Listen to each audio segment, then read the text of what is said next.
महाराज की जय। आरती साई बाबा सौख्यदातार देवा चरण रजातले द्यावा दासा विसावा भक्ता विसावा। आरती साई बाबा जाळू दे आनंद स्वस्वरूपे राहे दंग मोक्ष जनादावे निज डोळा श्रीरंग डोळा श्रीरंग। आरती साई बाबा जया मने जैसा भाव तया तैसानुभव दावे से दया घना ऐसे तुझे हे माव तुझे हे माव। आरती साई बाबा तुमचे नाम ध्याता हर संस्कृते व्यथा अगाध तव करणे मार्ग दावे से अनाथा दावे से अनाथा। आरती साई बाबा कलियुगे अवतार सगुण पर ब्रह्म साचार अवतीर्ण झाला से स्वामी दत्त दिगंबर दत्त दिगंबर। आरती साई बाबा आठा दिवसा गुरुवारी भक्त करे देवारी प्रभु पद पावया भव भय निवारे भय निवारे। आरती साई बाबा माझा निज द्रव्य ठेवा तव चरण रज सेवा मागणे हेची आता तुम्हा देवाधिदेवा देवाधिदेवा। आरती साई बाबा इच्छित दिन चातक निर्मल तोया निज सुख पादावे माधवाया संभापुले भाग आपुले भाग। आरती साई बाबा सौख्यदातार देवा चरण रजातले द्यावा दासा विसावा भक्ता विसावा। आरती साई बाबा शिर्डी माझे पंढरपूर साई बाबा रमावर बाबा रमावर साई बाबा रमावर। शुद्ध भक्ती चंद्रभागा भाव पुंडाने कदागा पुंडाने कदागा भाव पुंडाने कदागा। याहू याहू अवघे जन करो बाबांचे वंदन साई से वंदन करो बाबांचे वंदन। जणू म्हणे बाबा साई भाव भाव माझे आई भाव माझे आई भाव भाव माझे आई। झाले टांगण रंगीन चरण डोळ्यान पाहिन रूप तुझे देवे अलिंगन आनंद पूजन धावे ओवाळीन म्हणे नाम त्वमेव माता पिता त्वमेव त्वमेव बन्धश्च सखा त्वमेव त्वमेव विद्या द्रविणं त्वमेव त्वमेव सर्वं मम देव देव। कायेन वाचा मनसेन्द्रियैर्वा बुद्ध्यात्मना वा प्रकृतिस्वभावात् करोमि यद्यत् सकलं परस्मै नारायणाय तु समर्पयामि। अच्युतं केशवं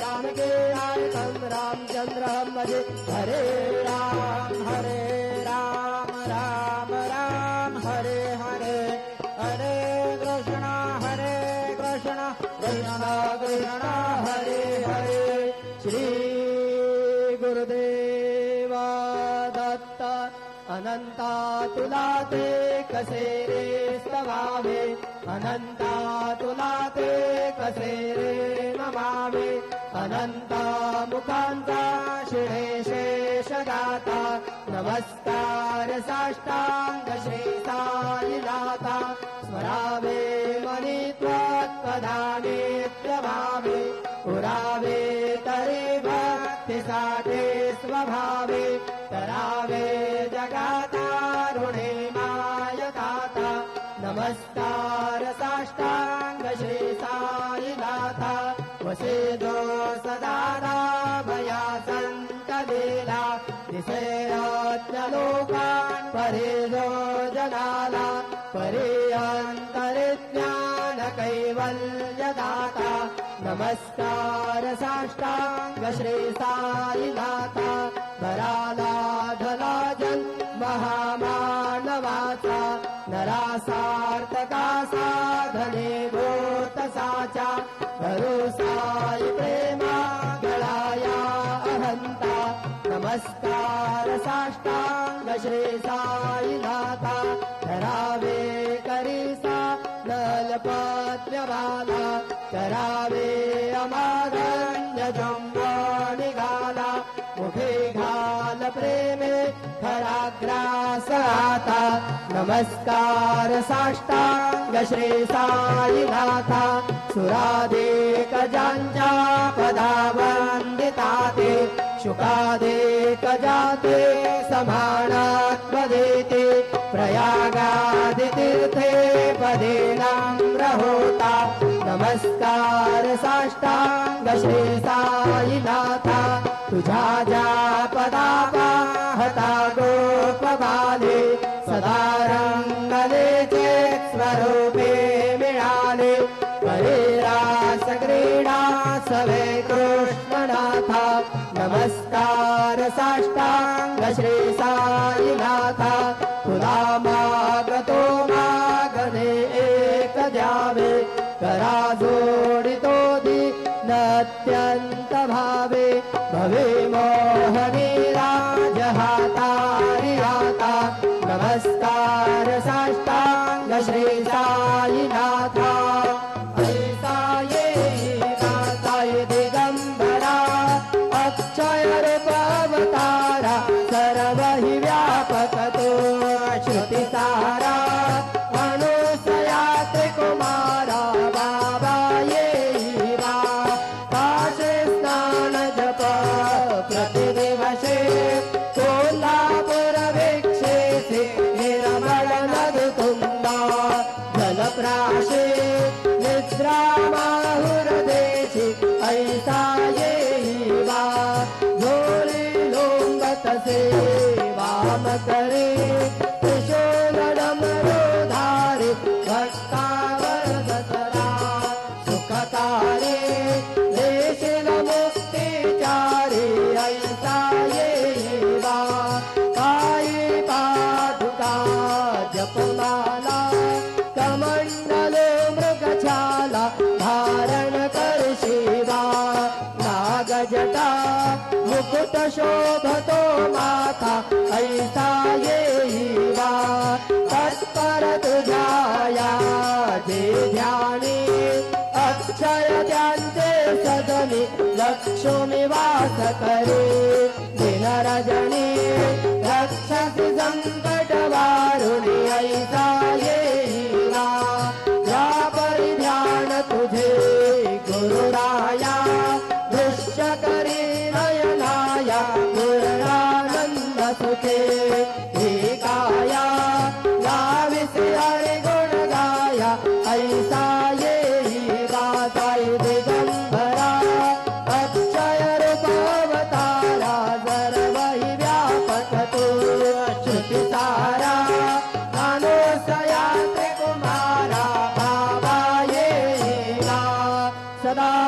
स्वरूपं चिदानन्दकन्दं जगत्सम्भवस्थानसंहारहेतुं स्वहस्तेच्छयामानुषं दर्शयन्तं नमामीश्वरं सद्गुरुं सायिनाथं भवद्वान्तविदवं समार्ताण्डमिड्यं मनोवागतीतं मुनिर्ध्यानगम्यं जगद्व्यापकं निर्मलं निर्गुणं त्वां नमामीश्वरं सद्गुरुं सायिनाथं भवाम्बोधिमग्नार्दितानां जनानां स्वबाधाश्रितानां स्वभक्ते प्रियाणां समुद्धारणार्थं कलौ सम्भवन्तं नमामीश्वरं सद्गुरुं सायिनाथं सदानिम्बवृक्षस्य मूलाधिवासात् सुधास्त्राभिणन्ति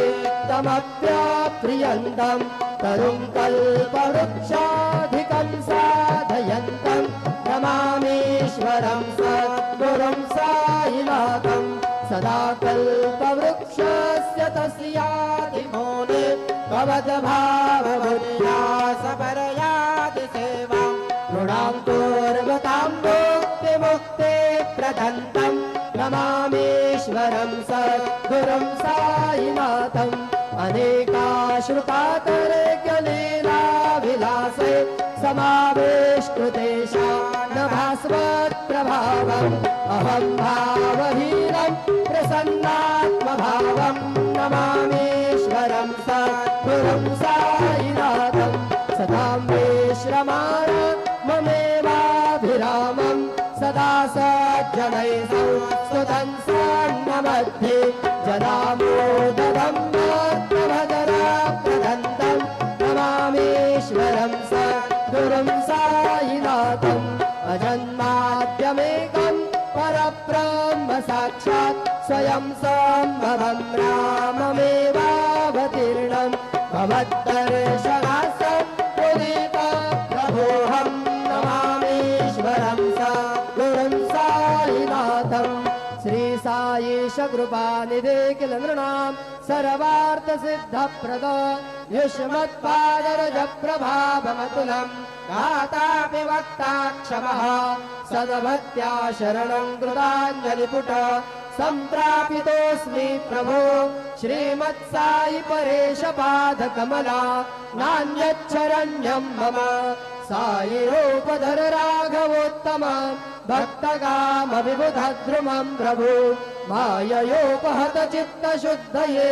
चिन्तयाम्यहर्निशं मुदा शरत्सुधाशों प्रतिमं प्रकाश कृपातपात्रं तव सायिनाथ त्वदीयपादाब्जसमाश्रितानां स्वच्छाययातापमपाकरोतु उपासनादैवत सायिनाथ स्तवैर्मयोपासनिना सुतस्त्वं ग्रमेन्मनोन्मे तव पादयुगमे भृङ्गो यथाब्जे मकरन्दलुब्धः अनेकजन्मार्जितपापसंशयो भवेद्भवत्पादसरोजदर्शनात् क्षमस्व सर्वानपराधपुञ्जकात् प्रसीद साई सद्गुरो दयानिधे श्री साईनाथ चरणामृतबोधचित्तात् तत्पादसेवनरता सततं च भक्त्या संसारजन्यदुरितोधवनिर्गतास्ते कैवल्यधाम परमं समवाप्नुवन्ते स्तोत्रमेतत्पठेत् भक्त्या यो नरस्तन्मना सदा सद्गुरो साईनाथस्य कृपापात्रं भवेत् ध्रुवं रुसो मम प्रियाम्बिका मदवरे पिता हि रुसो रुसो मम प्रियाङ्गना प्रियसुतात्मजा हि रुसो रुसो भगिनी बन्धुहे श्वशुरसासुबाई रुसो मदत्त गुरु साई वा मजवरे कधे रुसो रुसो न सुनबाई त्या मजन भ्रातृजाया पुसो पुसो न प्रिया सोयरे प्रिया सगे न ज्ञाति पुसो पुसो सुहृदना सखा स्वजननाथ बंधु पुसो परी न गुरु साईबा मजवरी कधे रोसो पुसो न बला मुले तरुण वृद्धहीना पुसो पुसो न गुरु धाकुटे भजन थोरसाने पुसो पुसो न च भले बुरे सुजन साधुहीना पुसो परे न गुरु साई मजवरे कधे रोसो रुसो चतुर तत्त्वविद् विबुध प्राज्ञज्ञानी रुसो रुसो हि विदुषी स्त्रिया कुशल पंडिता हि रुसो रुसो महीपति यदि भजकतापसी रुसो न दत्त गुरु साई मजवरे कधे रुसो रुसो कवि ऋषि मुनि अनघ सिद्ध योगी रुसो रुसो हि गृह देवता निकुल ग्राम देवी रुसो रुसो कल पिशाचहि मलिनडाकिनी रुसो दत्त गुरु साई मजवरी कधे रुसो रुसो मृग खग कृमि अखिल जीव जन्तु रुसो रुसो विटप प्रस्तरा अचल आपगाभि रुसो रुसो कपवनाग्निवा अवनि पञ्चतत्त्वे रुसो न दत्त गुरु साई मजवरे कधे रुसो रुसो विमल किन्नरा अमर यक्षिणी रुसो रुसो शशि खगादिः गगने तारका रुसो रुसो अमर राजहि अदय धर्म राजा रुसो न दत्त गुरु साई मजवरे कधे रुसो रुसो मन सरस्वती चपल चित्तते रुसो रुसो वपु दिशा किला कठिन कानतो रुसो रुसो सकल विश्व मयितु ब्रह्म गोलां रुसो न दत्त गुरु साई मजवरे कधे रुसो विमूढ मनुनि हसो भजन मत्सराहीडसो पदाभिरुचि उल्लसो जनन कर्दमेलापसो दुर्गधृतिचा दसो अशिव भावनागे कसो प्रपञ्चे मन हेरुसो दृढविराग्ति चित्ते रसो गुणाचे घृणानसो न च स्पृहा कशाची असो सदैव हृदयी वसो मनसि ध्यानि सारे वसो पदे प्रणयवो रसो निखिल दृश्य भावादिसो दत्त गुरु साई उपरि याचनेला रुसो हरि ओम जद्वेन जद्मय जन्द देवा सानि धर्मानि प्रथमान्यासन्न ते हनागं महिमानः सजन्द यत्र पूर्वे साध्या सन्ति देवाः ओम राजाधिराजाय प्रसय्य साहिने नमो वयं वै श्रवणाय कुर्महे समे कामान् कामकामाय मह्यं कामेश्वरो वै श्रवणो दधातु कुबेराय वै श्रवणाय महाराजाय नमः ओम स्वस्ति साम्राज्यं भोज्यं स्वराज्यं राज्यं वैराज्यं पारमेष्ठ्यं राज्यं महाराज्यमाधिपत्यमयं समन्तपर्याहात् एष्या सार्वभौमः सार्वयुषान्तादात् परार्धात् पृथिव्यै समुद्रपर्यन्ताय एकराणि लोको विगेतो मरुतः परमेष्टारो मरुतस्यावसन् गृहे आवीक्षितस्य कामप्रेरायण वासुदेवाय सच्चिदानन्द सद्गुरु साईनाथ महाराज के जय। करचरणकृतं वा कायजं कर्मजं वा श्रवणनयनजं वा मानसं वापराधं विहितमविहितं वा सर्वमेतत्क्षमस्व। जय जय करुणाब्धे श्री प्रभो साईनाथ श्री सच्चिदानंद सद्गुरु साईनाथ महाराज की जय।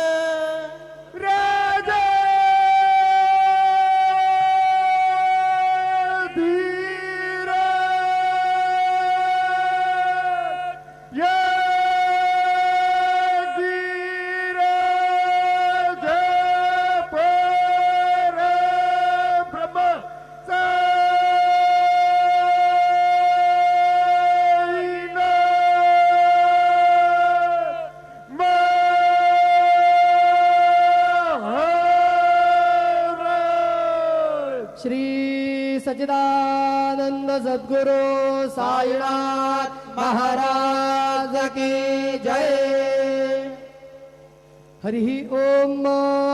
अम्बे अम्बिके बालिके नमानयति कश्चन स सत्यशवकाः सुभद्रिका काम्बीलवासिनीम् विद्युद्दाम समप्रभा मृगवती स्कन्दस्थितां भीषणाम् कन्याभिः करबालकेटविलसद्धस्ताभिरासेविता हस्तैश्चक्रगदासिकेटभिषिकां शापं गुणं तर्जनीं बिभ्राणामनलात्मिकां शशिधरां दुर्गां त्रिनेत्रां भजे।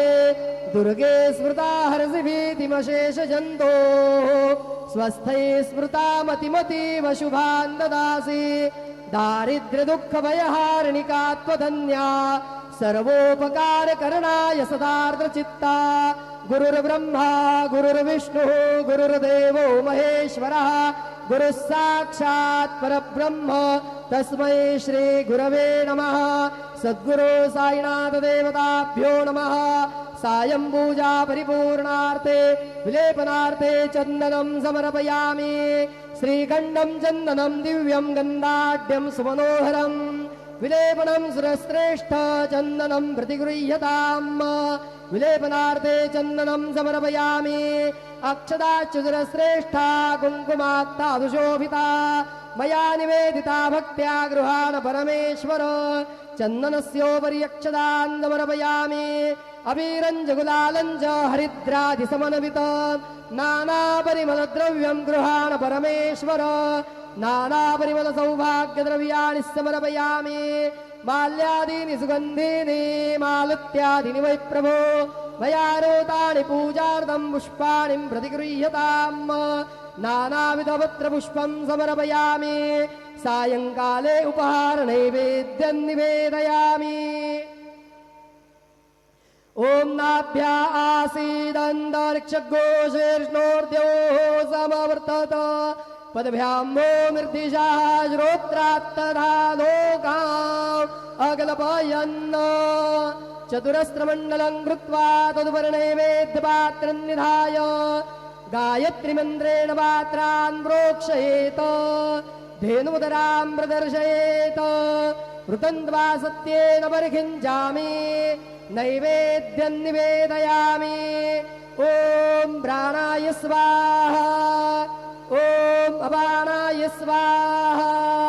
ओम व्यानाय स्वाहा। ओम उदानाय स्वाहा। ओम समानाय स्वाहा। ओम ब्रह्मणे नमः। नैवेद्यमध्ये पानीयं समर्पयामि। पुनर्नैवेद्यं निवेदयामि। ओम प्राणाय स्वाहा। ॐ अपानाय स्वाहा ॐ व्यानाय स्वाहा ॐ उदानाय स्वाहा ॐ समानाय स्वाहा ॐ ब्रह्मणे नमः नैवेद्यं समर्पयामि हस्तप्रक्षालनं समर्पयामि मुखप्रक्षालनं समर्पयामि शेषोपचारार्थे प्रार्थनापूर्वकं नमस्कारं करोमि श्री सच्चिदानंद सद्गुरु साईनाथ महाराज की जय।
जय जय रघुवीर समर्थ, जय जय रघुवीर समर्थ।